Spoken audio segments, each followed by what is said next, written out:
What's up, YouTube? Today we're going to be discussing this really cool card called Mew Vmax, or what I like to call the Mew Vmax Problem. This is a problem card, and, well, I'll explain to you guys why I think it's one of the biggest traps in the current standard format for the Lost Origin metagame. And maybe even moving forward into Silver Tempest, but the deck does change, and I will explain why the deck changes as we move forward. So for now, if you guys are enjoying the content and you guys are coming around here, please, if you enjoy this kind of stuff, like and subscribe, because it does help the channel a lot and I would appreciate it greatly. But today we're going to talk about Mew Vmax, why I think it's a problem, why I think it's a trap, and why I finally ended up playing it and realized it. So Mew Vmax is one of the strongest decks to come out of the Fusion Strike expansion, and it has been consistently placing at regionals, at top events, online events, and it always will keep placing. This is one of the best decks, undeniably, in the format, and players always have this on the radar. You have to respect Mew, you have to respect Mew, you have to respect Mew. That's what every top player has said for the last, I don't know, year, since it came out. The deck is very easy to function. You get your Mew Vmax out, you use Cross Fusion Strike, you copy Genesect V, and you use Technoblast, an attack that knocks out fundamentally almost everything in the game when paired with one Choice Belt or even one Power Tablet. Now, hitting that 220 is the easiest number in the game for Mew Vmax, but then you try to get to those little bench guys, take another one out really quickly, and then you use this cool card called Echoing Horn to just clean up the game and end it right away. So why is this a trap? Well, so Mew Vmax is a deck that has a lot of counters, is very strong, but it's the most well-known quantity of a 60-card deck. No matter what you do, sliced bread is sliced bread. You can put it in a toaster, it becomes toast, it's still bread. You can make a sandwich out of it, there's still bread. So it's not special. It's not fun. Or, I mean, it is fun, sorry. It's not special. It's not, like, funny in any way. There's very little innovation you can do with the Mew Vmax list because the list is so tight and full of cards you need. So I took Goof GG's first place late night finishing list to a 1K this past weekend. And, you know, I was like, well, Mew Vmax always tests super well, and I feel like I can outplay a lot of scenarios with the Mew Vmax deck, hitting that high skill ceiling, play the tech cards I want. And I'll talk about the list in a second before we jump into it, but let me tell you, this 1K did not go as expected. I usually go into these like local level events with a lot of confidence, can play whatever I want, because I think I'll usually do fine. But Mew Vmax was the first deck in a long time where I felt like I didn't have full control over how I play the game. My opponents in a closed decklist format will almost always have some sort of answer, and well, with cards like Path, Marnie, and Drapion, things get really dicey as we move forward. So I opted to play Goof's exact 60-card list, not changing anything. The list is very straightforward. You have to play 4 copies of VIP Pass. You have to play cards like 4 copies of Cramomatic. You've got your 4 Power Tablets, your Quick Ball, and Goof opts to play 2 copies of Rotom Phone just to kind of get those cards to the top of his deck. 1 copy of the Switch card, which is your, you know, get out of jail free card, your Switch card, and heals a little bit for decks like Lost Box. Now, the supporter count's a little bit strange because there are some fun niche additions here. From the traditional list, instead of playing something like an Avery, we have a card like Cheryl, which helps against Lost Box, maybe Regigigas, stuff like that. Cheryl paired with Tool Jammer, in theory, should give you that Regigigas matchup swing because you're going to be able to put that Lost City down, stick it, and take those 2 or 3 prizes with 1 Mew Vmax before your opponent can really do anything because you can out-heal them. And now there's Roxanne and Path as a combination, which is really funny because this is the combination that most decks use to beat Mew, but you're now playing it too as Mew. So it just tells you the strength of cards like Roxanne and Marnie in decks where it typically might not belong. The list overall felt pretty perfect. I felt like this 60 cards should take me through a tournament. I should be able to beat almost everything I want to beat. I should be able to outmaneuver all the matchups I want to outmaneuver. I've got answers to everything. The flowcharts are there. Statistically, mathematically, however you want to slice it, you put it in a PowerPoint, a teacher would be like, this is point A to point B to point C. However, we are playing a children's trading card game, and so it doesn't always pan out the way you want. So, round 1, I'm at the tournament. I sit across the table from Blissey. Blissey is probably one of the most favorable matchups for Mew Vmax because you can just one-shot them with Technoblast, and even if you don't one-shot them with Technoblast, you can always just attack for a little bit of damage and do it again because they can't really out-heal all the damage you put on. And the biggest thing that Blissey uses to kind of wall the matchup is Miltank, and you can use Max Miracle copying your other Mew Vmax to go through that. Now, the problem here is Path to the Peak. In Game 1, I was able to just dominate the board, kind of take over and win the game. Felt pretty good. Then Game 2, Path and Marnie came into play. Now, when Path is in play, you got to find your outs pretty early. And now there are 4 outs to stadiums, which is 2 Lost City, a Pokestop, and a Vacuum.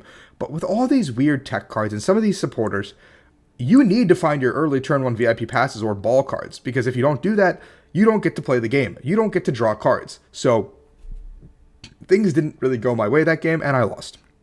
Game 3 in the set, my opponent did brick a little bit, and by turn 4 or 5, I did win the game. When Mew Vmax gets to go first with this build, you have overwhelming majority to just kind of take that 2, that 2, that 2, end it in 3 turns if you possibly can. So that's usually the gameplay. Round 2, I played against Arceus Gudra, and in the first game, I felt really favored. I thought things were going super well. The matchup should be really good. I was able to knock out I went all in to knock out a Gudra V-Star, and I felt really good about it because I was like, okay, this Arceus can't do much. I can put the Gudra back into play with the horn and win the game.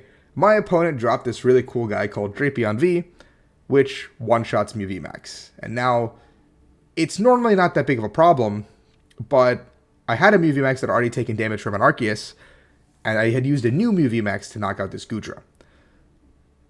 And so I managed to go ahead and get the Lost City down, as well as the Roxanne, and knock out my opponent's active Pokemon, put the Drapion in the Lost Zone so it can't be recycled.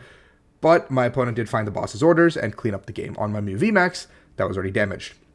So, a little bit unlucky, but I was like, okay, this matchup is still fine, we can get there. So game 2, I was able to kind of get set up, the flowchart worked perfectly like I wanted it to, and I won the game.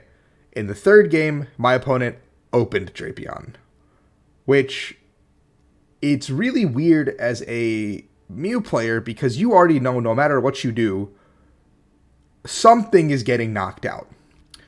Unless you have your Oricorio. Unless you have this trusty Oricorio with Lesson and Zeal to reduce the damage by 20 damage, and you can go into the Genesect to buy yourself a turn. So I start my setup, and I play the Battle VIP Pass in my hand. I play the Battle VIP Pass in my hand. This little guy is prized. So, I decided to make a calculated play, and say I'm just going to attach the DTE, I'm going to attach the Choice Belt, and I'm going to pass the game, the turn. So I did. And my opponent sets up, gets the Arceus energy, gets everything on board, and then I pop off. I set up, I get my setup going, and then I'm able to take a knockout onto the Drapion. My start's pretty slow, though, because I do have to Marnie, and so I don't get to go through too deep into my deck. I missed the Lost City as well, I'm pretty sure. No, I get the Lost City, and then my opponent hits into the Mew, powers up a Gudra that turn, and then I ended up missing a second VMAX or something of that nature to attack again with a clean Mew, so I have to use a damaged Mew to bring up the Gudra and one-shot it. Now my opponent, I think I missed the city out in there, and then so my opponent's able to get to the Drapion again the next turn, and it's sayonara for me. Which is unfortunate, but Drapion is a hard counter. Round 3, I go up against, I totally forgot, but I think it might have been mirror match. I think I might have played against the mirror match, and I literally lost game 1 because of Drapion. My opponent drops a Drapion on me in the Mew mirror match, and I lost a game. And that's not okay. And so then games 2 and 3, I played around with that knowledge, was able to use my Lost Cities effectively, and took the game. The 4th round, I played against Lost Box, and in the first game, I felt super comfortable. I know the flowchart, I know what I'm doing, and then a Drapion comes down. And just like that, it was lights out. Couldn't do much there. I was pretty upset about that one, but the second game almost went identically with the Drapion, and it ended. Like, there's nothing you can do when you're playing on the Drapion. They have the 4 path as well, so if you bump the path, the Drapion comes. It's a nightmare. It's an absolute nightmare of a matchup to deal with, and so I lost. The 5th round, I played against a mirror match again. This time there was no Drapion, unfortunately, but I did win. I was able to take a win there. And the 6th one, I played against, I totally forgot, but there was a Drapion, and it packed up very, very quickly. Kyurem, it was Kyurem, and I thought, like, okay, maybe this matchup is fine, we can flowchart it, but by like turn 3, my opponent takes 3 prizes with the Drapion, sets up a Kyurem VMAX with all the energies, and I'm sitting there going, I gotta one-shot this guy. That's very difficult. So that's where my Mew VMAX experiment ended. I finished 3-3 at this 1K. A very poor record in my opinion for something like a local. And I thought to myself, was there anything different I could have done in any of those games? And the answer is no. And that's really why I think Mew VMAX limits the skill of top players. But when you draw everything, when everything goes your way, when those cram flips go your way, everything goes well. Now, looking at Mew VMAX moving forward, we can look at some of the cards that you could potentially play moving forward. Avery is a tech card that you can play. Trekking Shoes is also good to kind of get deeper through your deck. It's kind of a get out of jail free card as well during Path. Helps a lot. Hyper Potion's also a different healing card you can play as opposed to Cheryl. And well, this is the public enemy number one from you. This guy is the reason that everyone has problems here. So, what can we do moving forward in the Silver Tempest format? With Silver Tempest, we get this really cool card called Forest Seal Stone. What Forest Seal Stone does is this Pokemon V this card is attached to can use a V-Star power. And the V-Star power lets you search your deck for any one card and put it into your hand. Now, why is Forest Seal Stone good besides the obvious? You're granting yourself the opportunity to use a V-Star power to kind of finish your combo out or whatever. But these Forest Seal Stones, these stones in general, work under Path to the Peak, which is not something that anyone thought would happen. And so the fact that it can work under Path to the Peak means that you get one get out of jail free card when you're stuck under Path. But that doesn't help you against this guy.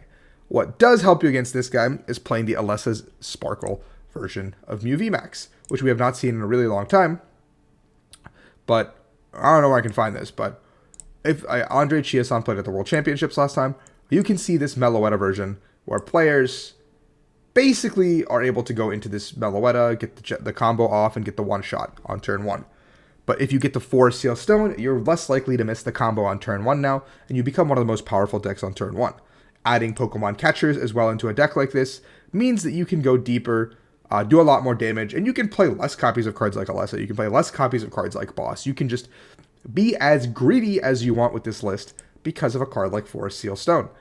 So that being said, I still think Mew Vmax is a problem. It'll be good until it rotates. Don't get me wrong. But you have to understand that Mew is probably one of the biggest traps in the game. So when you play Mew Vmax, keep that in mind, guys. And I will be here all week talking about Silver Tempest decks. We're going to do a ton of video profiles, all that stuff coming up, all that good. So I hope you guys enjoy, and I will catch you guys on the flip side. Be sure to like and subscribe.